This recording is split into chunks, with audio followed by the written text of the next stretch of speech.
Okay, welcome to this training, this quick tutorial about the compensation agreements. Again, you can find them on Paperless Pipeline under the reference tab.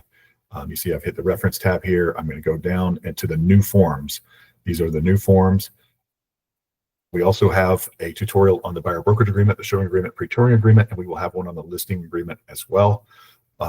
Let us look at this. The modification of here we go. Compensation agreement, seller's broker to buyer's broker. This is going to be the one that is most commonly used, seller's broker to buyer's broker. This is, let me blow this up for you guys. This is the traditional way. This is the 6% total, 3 for 3 and 3, or 5% total, 2.5 and 2.5. Now, when you get these, this is completely, this one is completely blank. Some of them you'll see we put some of the forms in, and the reason for this is it's good for both sides. Now, what should happen is when someone has a listing, they should have this pre-filled out. Obviously, they won't know. They'll be the seller's broker. It'll say Florida Realty Investments, and then buyer's broker, you leave blank. Of course, your property address, and you'll fill it out. Buyer's name, you won't know, so you leave it blank. You do it for, I would do this for like 10 days, because when you send these, you're expecting an offer pretty quickly. And in case the seller changes their mind about what they want to offer, you don't want to have this still sitting out there. Okay, so when you're doing it, I would do that.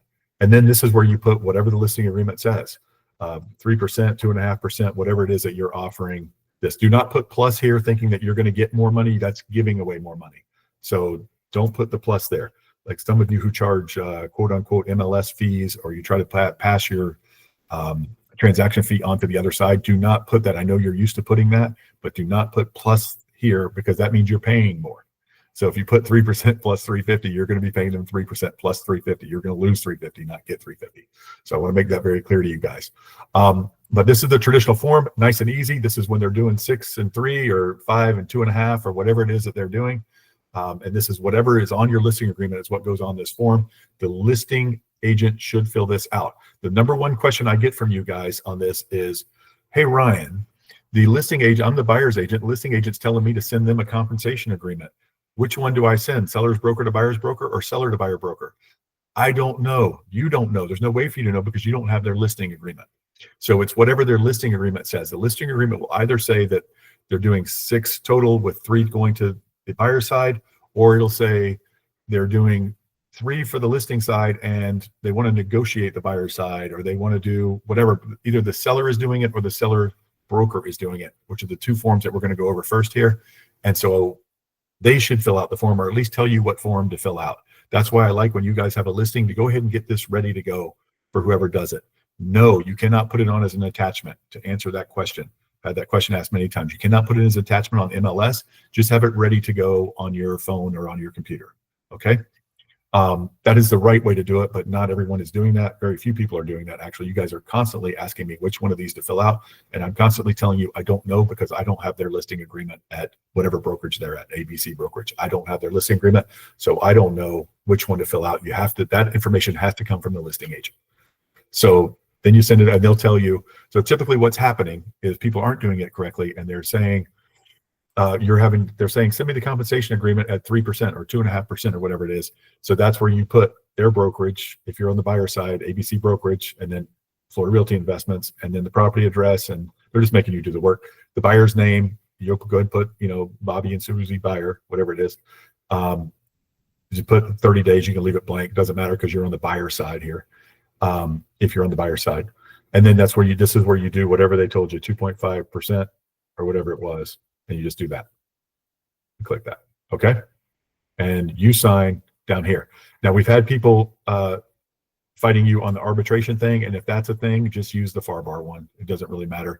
This is broker to broker. So it will go, if there's a problem, seller's broker to buyer's broker, it will go to the board for mediation anyway. Okay. So there you go. That is the seller's broker to buyer broker. We are going to now do the seller to buyer broker.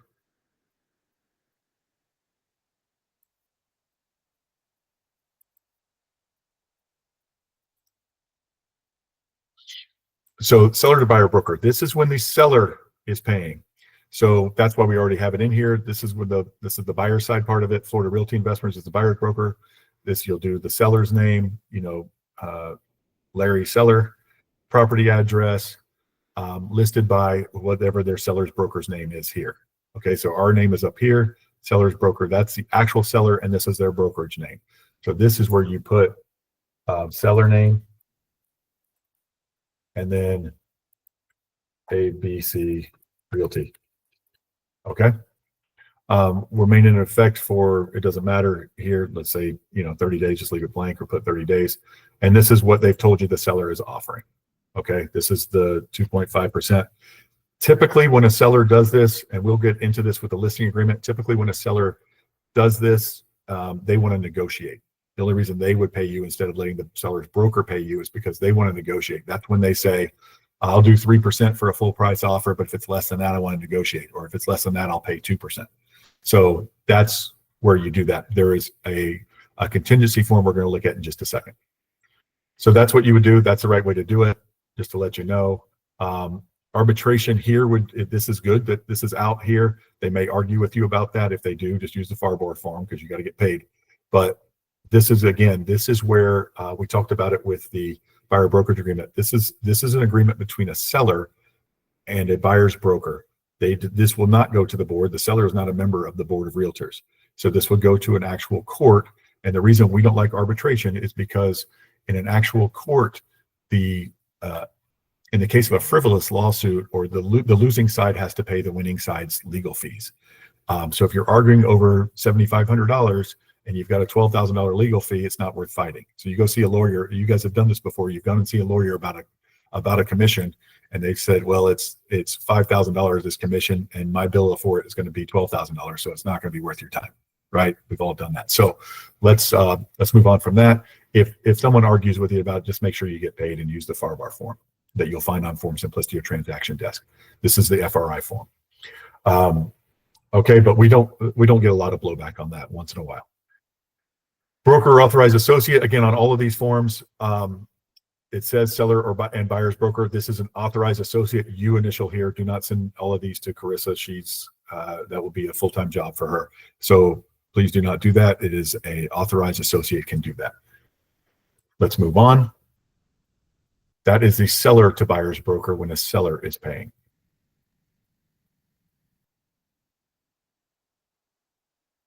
Okay, and each of those can be modified. There's modification forms on our, go ahead and show you that. Modification forms on Paperless Pipeline. You'll see each of these has a modification. You see compensation agreement, seller's broker to buyer's broker, and then a modification. Compensation agreement, seller to buyer's broker, and then a modification. Compensation agreement, owner listing broker. This is for a rental. We're not going to get into that right now. Credit related to buyer's broker's compensation. We're going to just look at that on here. If initialed by all parties, the clause below will be incorporated to the Florida Realtor, the FAR contract for sale and purchase. Buyer has entered into a separate brokerage agreement, may be amended. At closing, seller agrees to credit buyer the sum described below, for which disclosure purposes only the parties agree is related to the buyer's obligation of the buyer's brokerage agreement to pay all or a portion of buyer's broker compensation. So if you ask for a commission or a compensation, a concession for your compensation. So if the seller is not offering anything, there are certain brokerages out there who aren't offering anything, and they're telling their sellers don't offer anything, we'll negotiate it with the contract. This is where you do that. This is where you say, I want 3% of the purchase price. In the event the credit described exceeds the amount allowed by buyer's lender for such contributions, then to the extent permitted by buyer's lender, the balance of the credit will be paid to seller directly to buyer broker, or the credit will be reduced to the maximum amount by buyer's lender. Always click this first box if you want to get paid. So certain loan types will only allow 4% or 6% or 9% compensation, concession. And if the seller has to give a concession for a new roof or new this or new that, it might, plus the commission, it might run past that 9% or 6% or 4%. So this is what we're doing here, is making sure that the seller can still pay you on the side like they're supposed to from the HUD. Okay. In the event the credit described above exceeds the limit amount by the limit allowed by buyer brokerage agreement, then the credit will be adjusted to the amount allowed under buyer brokerage agreement as may be amended. For example, if they're offering more than the 2.5% or 3% or whatever you have on your buyer brokerage agreement. Okay, that is what the purpose of that form, and that is how you fill it out. You click the first box here with the percentage of purchase price, or if they owe you percent of purchase price plus 350, whatever it is you've negotiated with the seller, is what you will put here. Okay. Close that. Seller's agreement with respect to buyer's broker compensation. Okay, this contract is contingent. So this is similar to the post-closing occupancy. This is just says that we're going to come to an agreement. So when the listing agent has not told you what the compensation is, or they've told you what the compensation is, but they haven't filled out the form yet, and you've got to send the offer in today, and listing, you're not hearing back from them with the form, they haven't signed it yet, they're taking too long, they're dragging their feet, whatever, or the seller hasn't signed it yet because the seller is out of the country, whatever they are, right?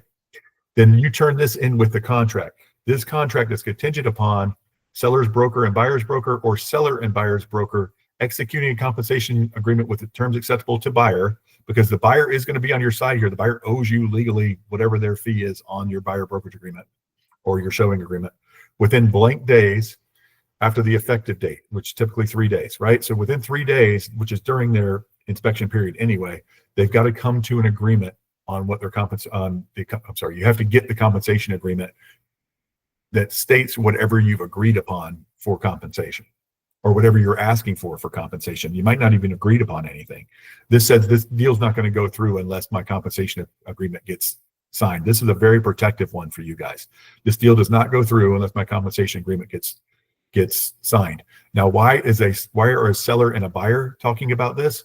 And when they could never do this before, we could never negotiate our commissions before. They're doing this because the buyer owes you money now. The buyer's going to have to come out of pocket if the seller doesn't pay this. So the buyer's got your back here. If you're the buyer's agent, right? The buyer's got your back. If you get sent one of these, then the contract won't go through unless the seller agrees to whatever is offered by the buyer, or we can come to an agreement in the next 3 days. Okay? You can make this 1 day, 5 days, whatever it is you want to make it, but we've got to come to an agreement on my compensation before then, and the buyer's got my back because the buyer owes me legally. Okay? So that is how that form works. That's a great form. If you do not have a compensation agreement signed before you make an offer, this is the form that you use. And that is all that we have now. Let me look at the compensation disclosure statement. We're not going to need these much longer unless you have an old listing agreement that has not closed yet. You need these, which all this says, notice the buyer, seller, owner, brokerage compensation is not set by law and is fully negotiable. We're only requiring these for the old listing agreements that you've had a listing for a long time and it hasn't closed yet. So if you have the new listing agreement, you don't need this because you have a buyer brokerage agreement for everybody. So this is just for the old listing agreements, and they are required until we cycle out of all the old listing agreements. That concludes that. I'll open it to questions, sorry, and we will edit the tape at that point to stop it for the tutorial. And I'm opening it to the floor for questions right now. Any of you guys have questions? Again, I'm going to keep this open until 11 whatever, and then we're starting the other one at 11:30 till we run out of questions or whatever, but we're starting the next one for the listing agreement at 11:30. Andres, are these forms recommended for commercial as well? No, only for MLS listed properties. Yeah, you need them for commercial if they're on the MLS.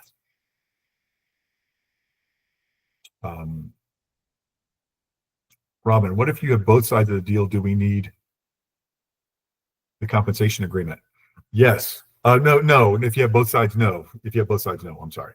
No, but you do need a buyer brokerage agreement. So you'll just do a showing agreement with the contract. You can show it without that, but put it in with the contract anyway. So let's say you've listed 123 Main Street and you had an open house and Bobby and Susie buyer come in You do not need an agreement signed with them the minute they walk in the door. You don't have to meet them in the yard and have them sign anything. They can come in and see your listing. Absolutely fine. Or any other FRI agent listing that you happen to be working their open house. That's perfectly fine. Remember, everything is by the brokerage. Then they want to make an offer. Just throw a showing agreement in with it to demonstrate that, or just throw it in with the offer, and that will cover your bases. But you do not need the compensation agreement because it's FRI and FRI. That's perfectly fine. Any other, unless, I'm sorry, I correct myself there. Unless the seller is paying and the seller said from the beginning, I want to negotiate. If it's a full price offer, I'm going to pay, Robin, I'm going to pay you 3% no matter what as a listing agent. And if it's a full price offer, I'll pay the buyer's agent 3%. And if it's lower than full price, I'll pay him 2%. Then you're going to have to get that in writing from the buyer, from the seller. So that's when you'll do the seller to buyer's broker, and you'll get that. If they're agreeing to pay you that 2%, then you'll get that 2% as on top of the 3%. Okay, next question. Sorry, I got out of the chat there for a second. Or did somebody raise their hand? I thought I saw a question. Victoria. Yes, sorry. I realized that the compensation agreement, there's one from sellers to buyers broker, and then there's sellers broker to buyers broker. So I guess the reason why somebody would want to use the sellers to buyers broker is because the seller wants to negotiate the buyer's agent's commission. Yeah, and I might have done these out of, maybe I should have done the listing agreement first, because that's going to explain why that is. But yes, that is the only reason to use 10B of the listing agreement, which we're going to go over here at 11:30. That's the only reason to use that really is if the seller wants to do a step down commission based on the offer, or if the seller wants to negotiate it later. You'll have some sellers say, I'll negotiate it when I get an offer. So that's the only time you would use those. Typically, most of your listing appointments still you're going in and they're doing 5, 2.5, or they're doing 3 and 3 or whatever. But some of them are saying, can I pay less if they offer less? And of course they can, so you answer that truthfully and honestly, and you tell them, of course you can. So we'll just negotiate that when the offer comes in. And some of them are still doing, I'll pay 4% total and you guys can figure that out. So 2.5% and 1.5% or whatever it is you want. But now it's not like it used to be with the MLS. That's why I tell you guys, this is an opportunity. This is not a shot to the heart. This is an opportunity for you guys, because when your buyer would fall in love with a property and send it to you and it was paying 1.75%, that's what you were stuck with. You couldn't negotiate that. Now you can. Now we can negotiate our commissions. We can fight for it on the contract because we have a buyer's brokerage agreement that says they owe me 3% or they owe me 2.5%, whatever we agree to with the buyer broker agreement. That's what they owe me. So I can fight for my buyer. I'm not fighting for myself. I'm fighting for my buyer because they owe me that money and they got to cover it from somewhere. They're either going to have to come out of pocket or they have to get it from the seller. Those are their options. Okay. Sorry, one more question. So let's say I'm texting a listing agent and they said, yeah, it's 3% for this property. Or sorry, they say like 2%. But does that mean that based upon my offer that my buyers give, they can alter that commission to something lower? No, they cannot. No, not if you have that compensation form signed. And they can't anyway. They have to give you at least what's on the listing agreement. Then you can ask for more. You can ask for 3% if your buyer owes you that. You can't ask for more than what they owe you or what's on their agreement, but you can ask for that with the contract. And okay, that's when you send these forms that say the one that we're going to agree to 3% or we're not going through with this contract because my buyer doesn't want to come out of pocket to pay me. Okay, thanks. You bet. I hope that answered that question clearly. Any other questions before we move on to the next one, which is we're going to get out of here. I'm going to put the link in for you guys again, just in case you need it, but you don't. It's on the same way you got into this one, you'll get into that one. But I'm going to go ahead and put it in the chat if you want to just copy it to your browser in just a minute.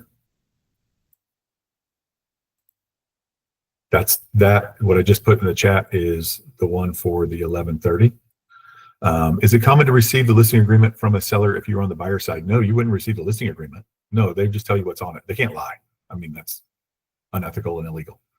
I mean, they can, but they should not. They should be out of our profession if they do.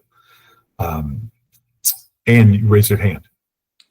Yes, I have some, I have buyers ask for rebate, seeing they know that the seller pay me back. So normally I do on DA. So with the new law, what should I do? Describe rebate to me. What do you mean? So if the seller paid me like 3%, they may ask for 1% back to the Um, buyer. the buyer wants part of your commission. Yes. Hmm. Okay. Did you agree with that did you agree to that on a buyer brokerage agreement, or are you just being nice? Yes, I agree verbally. Okay, but the buyer brokerage agreement said 3%, right? Yes. Hmm. Good. Good, because you couldn't do that if your buyer brokerage agreement said 2%. So don't do that. That's a great question. I'm glad you asked that.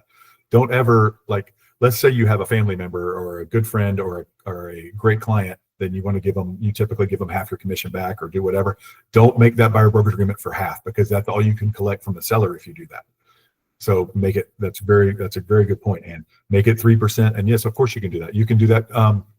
Typically, so people who can get part of our commission, and it's 11:22, good. People who can get part of our commission, we as a brokerage or any brokerage can pay three people. We can pay other brokerages, like a obviously seller, broker to broker. We can pay that. Also broker to broker for a referral or anything like that, right? We pay other brokerages. We can pay any of our agents, of course. We do that all the time, right? Any of you guys, we can pay. And we can pay any party to the transaction. It has to be that transaction. Any party to that transaction. So in that case, Michaela will write you. You guys buy your own houses and you give yourself the money credited back, so you don't have to pay, ordinary income on it. You put it toward the basis of the house. You guys do that all the time. You do this for your favorite clients or family members. I do it for my family members. And what we do is we write a commission contribution letter. So if your commission is $15,000 and you want to give $5,000 back to your client for whatever reason, then you will have Michaela, you'll give her the property address, all the buyer's names, all that stuff, and she will write a commission contribution letter where Florida Realty Investments contributes X amount of our commission to the buyer for the purchase of whatever that property is. She does that all the time. She has a form letter she'll send out for you guys. Sometimes the builders, if you're doing this, or some title companies will want to send a separate form. We just send a letter signed by Carissa, and it's called a commission contribution letter. We can divvy up our commission however you tell us to do it. Okay? As long as it's one of those three people that we can pay, the broker or a party to the transaction, or one of you. If you ask us to split it with another agent at FRI, that's fine. If you want to split it with another agent, another brokerage, we have to write it to ABC Realty or whoever the broker is. Go ahead, Ann. I normally put on DA. So is it good enough, or it have to be in the conversation letter? If you put it on a DA, the title company's going to write them a check instead of just crediting them. So if they just credit them, they can bring less money to closing. If they're going to write them a check, then they have a check that they have taxes for. But I'm not a tax professional or an attorney, so there you go. I'm going to get that tattooed on my forehead along with the commission rules. So there you go. Any other? So have Michaela write the commission contribution letter. It's a much cleaner way to do it. Thank you. All right. Great. Any other questions before we go? It's 11:24. We got a few minutes. I think somebody just put something in the chat. Did they? Andres, are we taxed on those contribution amounts as a pyramid? No. No, not if you contribute to yourself for your purchase of your own property. No. If you ever are, you just write it. There are certain things that you do get 1099 for that you write off anyway, like you would write off marketing expenses and stuff like that. If you give money to your client after the closing, let's say you get all 15,000, and then they say, Andres, you're supposed to give us $5,000. Then you give them the 5,000. If you did agree to give them 5,000, you give them $5,000. Or if the title company messed up and they didn't do it right, whatever, didn't give them their money, then you can write them a check for $5,000, and you take that off of your taxes. That is a marketing expense for your client. I mean, it's an expense. Again, not a tax professional. Your accountant can tell you how to do it the exact right way, but that's what I do. I write it off. It doesn't appear on my taxes, but if it did, I'd write it off in case I had to do it after closing. Any other questions or comments? Because you can pay them as long as it's related to that deal. Any other questions or comments? All right, guys. We're going to check out of here. I will see you guys in 3.5 minutes in the next forum.